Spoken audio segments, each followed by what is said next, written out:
Bonjour, bonsoir à tous et bienvenue à notre petite rubrique Direction Niger, en forme longue, la République du Niger, un pays d'Afrique de l'Ouest, le Bénin, le Burkina Faso, le Tchad, la Libye, le Mali et le Nigeria. Le Niger reste une source, un point de transit et une destination pour l'exploitation sexuelle et le travail forcé. Dans certaines régions isolées et difficiles d'accès du pays, des relations traditionnelles de type maître-esclave se pratiquent encore et on estime qu'environ 43 000 personnes vivent encore dans une situation d'esclavage. Et pour en parler, notre invitée, Monique Kleska du UNFPA. Merci d'être avec nous.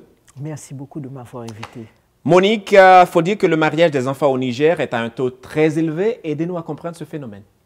Bon, le mariage des enfants au Niger, il y a le taux le plus élevé de mariage d'enfants au Niger et que dans tous les pays à travers le monde. Donc, il y a environ 33% des enfants de l'âge de 15 ans qui sont déjà mariés.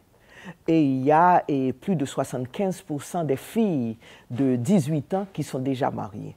Donc, ça, c'est quelque chose qui date des millénaires, où c'est une sorte de... Les parents vont vous dire que c'est une protection, parce que c'est l'âge où les enfants vont rentrer éventuellement en activité sexuelle. Donc, pour les protéger, on les marie. Nous parlons là dès l'âge de 15 ans, 16 ans ou encore beaucoup plus tôt? Tout à fait. Et des enfants sont mariés à l'âge de 12 ans, 13 ans. J'en ai rencontré même de 11 ans qui sont déjà mariés. Donc, ceci dit, c'est la raison pour laquelle traditionnellement on les marie.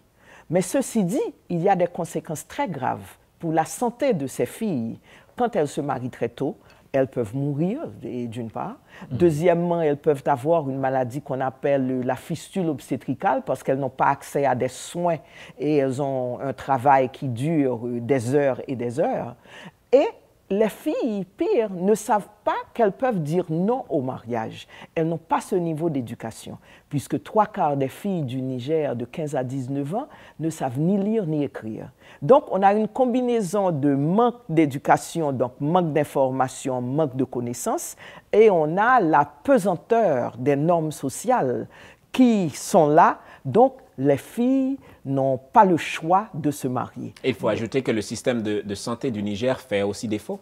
Le système de santé du Niger fait défaut, mais ceci dit, ce n'est pas unique dans le monde. Il y a 47% de la population du Niger qui a accès à la santé. Mais s'il n'y avait pas le mariage précoce, peut-être qu'on n'aurait pas ce genre de situation, de répercussions sur le système de santé. Parce qu'il y a d'autres qui ont peut-être 47%, mais sans le mariage précoce, ont peut-être moins de problèmes.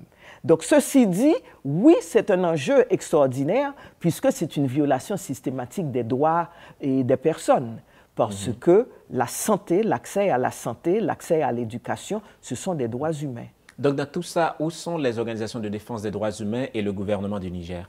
Bon, les organisations de défense des droits humains sont peu nombreuses au Niger, mais elles sont là, elles militent. Mais la majorité du temps, les organisations des droits humains, comme dans la majorité des pays du tiers-monde, sont des organisations qui se concentrent plutôt sur les droits politiques, les droits à l'expression. On a été en prison sans avoir accès aux services légaux et autres. Et se soucie très peu de la situation des droits au niveau de la santé, aller voir la santé de la reproduction ou à l'éducation. Ça, c'est un. Mais au niveau, pour répondre à votre question sur la question du gouvernement, le gouvernement du Niger est un gouvernement quand même qui est assez proactif. C'est un gouvernement qui a pris des mesures quand même. Ils ont lancé une grande stratégie pour la planification familiale. Et en 2012, ce qui a été quand même dans la région est quelque chose d'assez significatif et qui a pu donner des résultats. Et ça, c'est quelque chose d'important parce qu'après le fait qu'il y a le taux de mariage précoce le plus élevé du monde, à cause de cela aussi, la population du Niger est en train de croître à un rythme qui est le rythme le plus élevé du monde. Donc ça veut dire que la population risque de doubler chaque 15 à 20 ans. Et la croissance économique ne se multiplie pas au même rythme. Ce qui veut dire que si on le met, par exemple, dans une maison, ça veut dire que le père et la mère de famille sont en train de faire beaucoup d'enfants, mais leurs revenus ne sont pas à niveau pour envoyer tous leurs enfants à l'école, pour vêtir tous leurs enfants et pour nourrir tous leurs enfants. Donc, la pauvreté, donc, est en train de se tasser, donc ça pose problème. Mais le gouvernement est en train de prendre des mesures pour cela, et c'est un gouvernement avec qui on peut parler. C'est un gouvernement où on ne peut pas tout dire, hein, et là où au Niger, puisque quand même, ce sont des gens très, très, très fiers et sous contrôle quand même. Mais on peut discuter avec le gouvernement est présent, il y a des politiques quand même qui sont assez progressives pour un pays comme le Niger. Donc, on peut travailler au Niger et faire bouger les choses. C'est un gouvernement qui fait aussi face à des tas de problèmes. Parlez-moi un peu de votre combat contre le mariage de l'enfant au Niger. Bon, le combat contre le mariage des enfants au Niger, c'est un combat qui, pour moi, était très personnel parce que moi, je me disais, comment on peut marier une fille de 12 ans? Comment on peut initier une fille à des activités sexuelles à 12 ans, même si c'est dans le cadre du mariage? Parce que ce qu'ils disent, mais elle est mariée. Mais non, c'est une enfant. Donc, arriver à dire, et moi, finalement, j'arrivais à le dire dans mes discours, que comment est-ce que tous ces grands messieurs peuvent avoir des enfants dans leur lit? Puisque dans d'autres cultures, on va dire c'est la pédophilie. Mais au Niger, on ne parle pas de ça. On dit que ce sont les traditions et tout ça.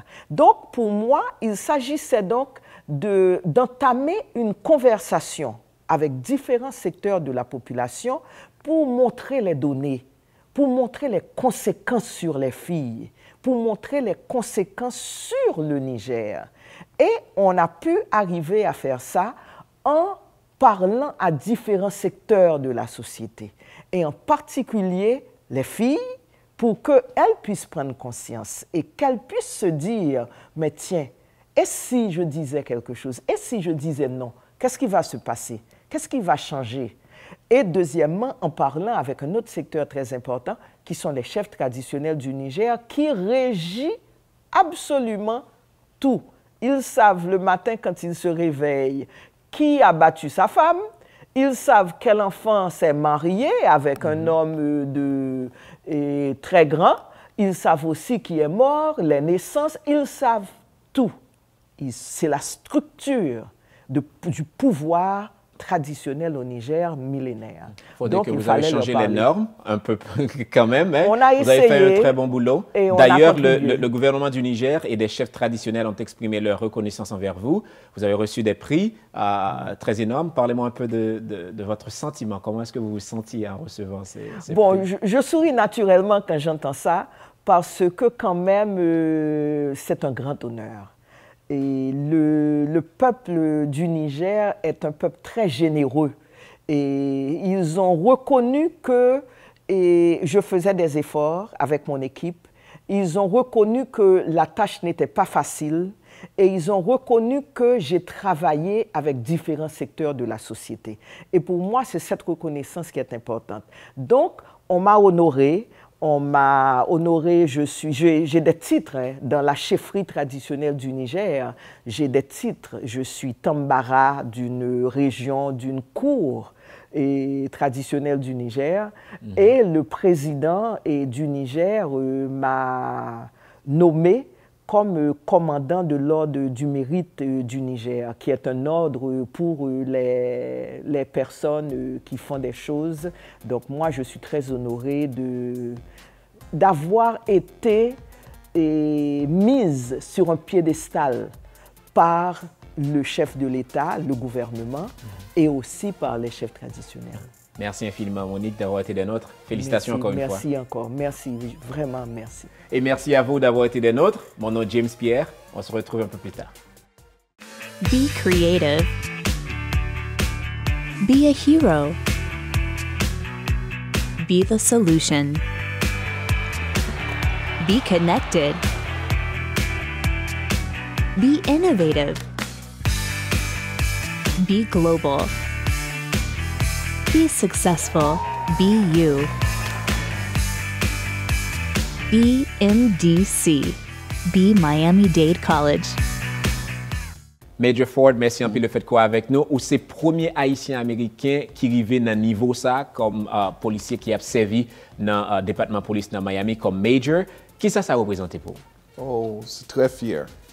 C'est une opportunité qui vient d'arriver à cause de gens, communauté, parfois, yo pas bon, c'est pas si t'as pas bon respect comme haïtien, yo toujours traité nous comme nous pas connaît, qui fait une chance pour montrer que c'est pas seulement l'autre communauté, non, moun en Amérique en général, comme haïtiens, nous sommes moun qui fiers, nous avons l'esprit, nous avons confiance, nous avons détermination, nous avons tout ça, nous sommes capables. Comme moi en Amérique, en anglais toujours capable.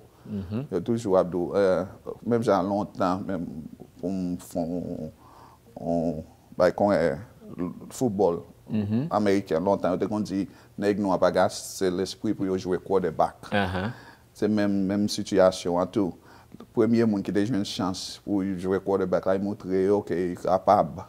Là, c'est la même chose. Comme le premier haïtien qui a une chance pour moi, comme arriver major, c'est pour montrer aux haïtiens, pour l'autre qui vient après moi-même, pour avoir la même opportunité à tout qui fait son responsabilité liée pour me faire le job là correct, pour montrer que nous-mêmes comme haïtiens, nous très capables.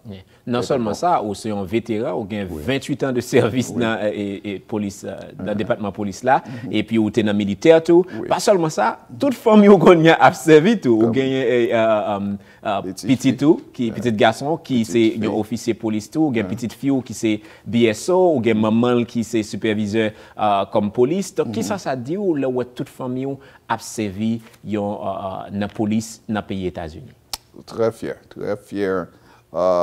Comme garçon Kayla, comme mari, papa, petit mino, par exemple, ou bagay la caillou, par exemple.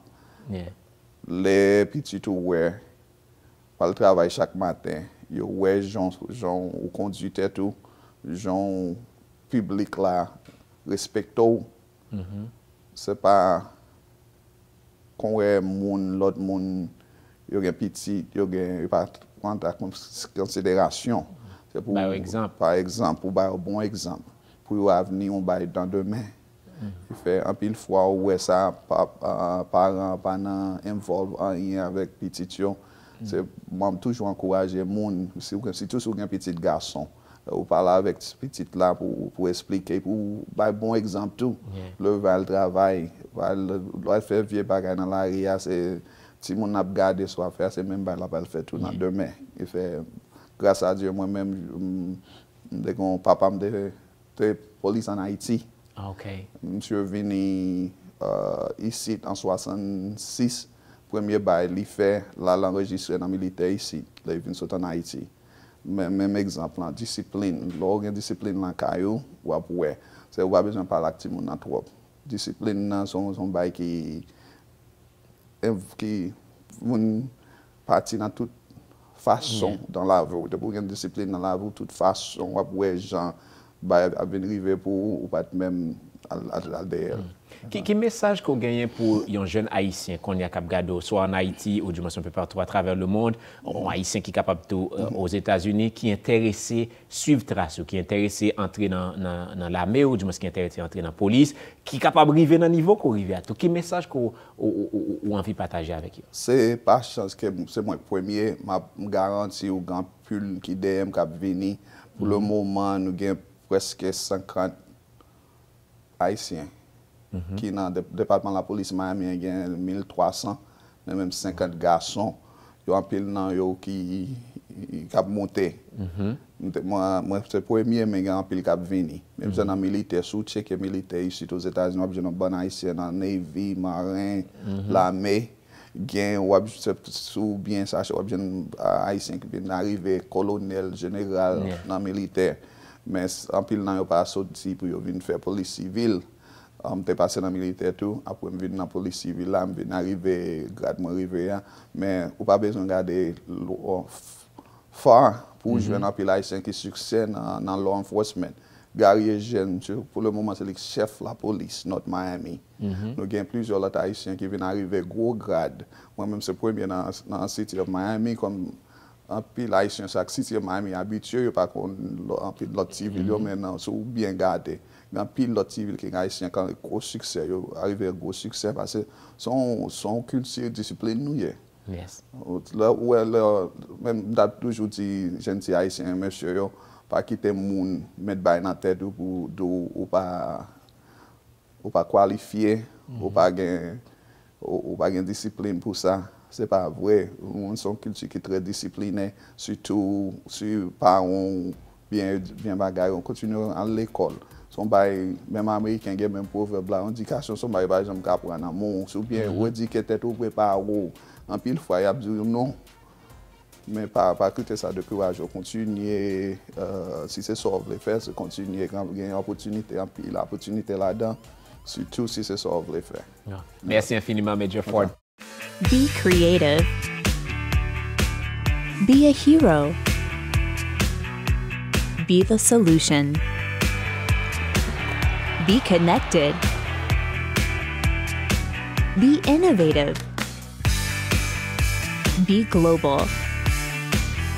Be successful. Be you. Be MDC. Be Miami-Dade College. The best investment in our future is the education of our children. But for many families in our community, finishing high school and attending college is only a dream. Take Stock in Children turns that dream into a reality by providing mentors, scholarships, and hope to underprivileged, at-risk teens in our community.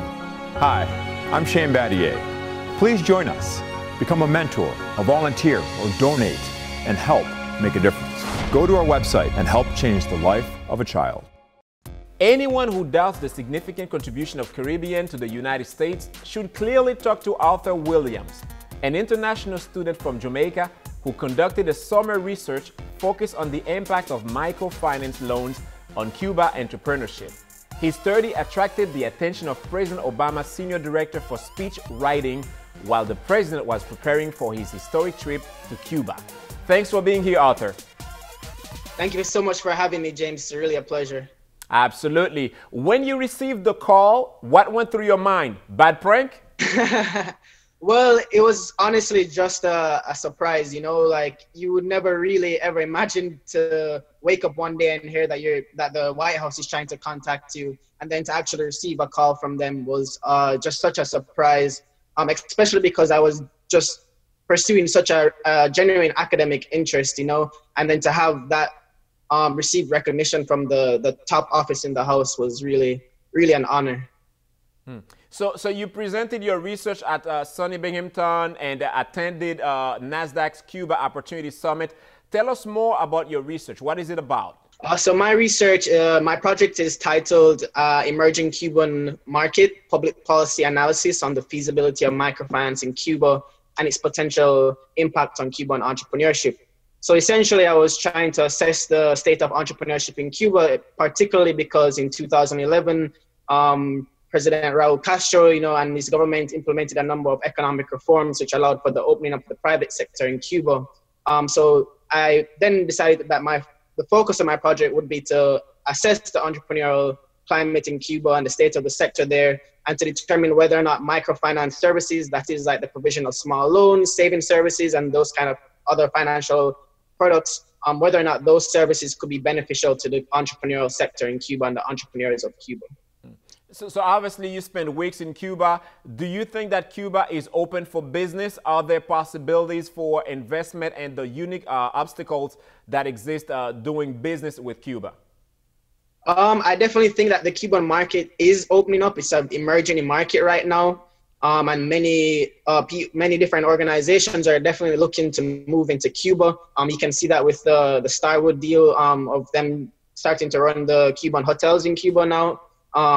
But I think that there's still significant challenges to really invest and do business in Cuba, particularly that because the Cuban embargo is still existing.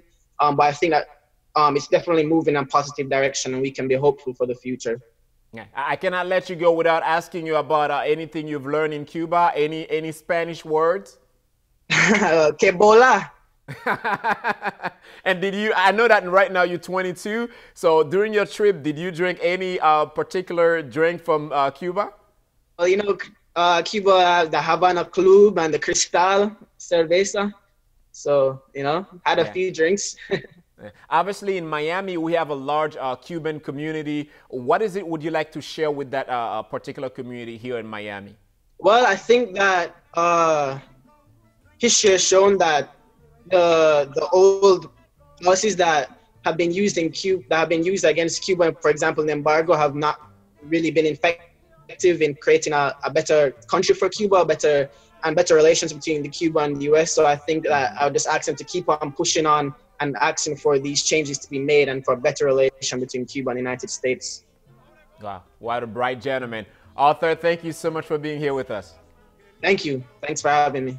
Arthur Williams, passionate about using microfinance and entrepreneurial development as tools for poverty mitigation. Thank you so much for watching. I'm James Pierre. See you next time.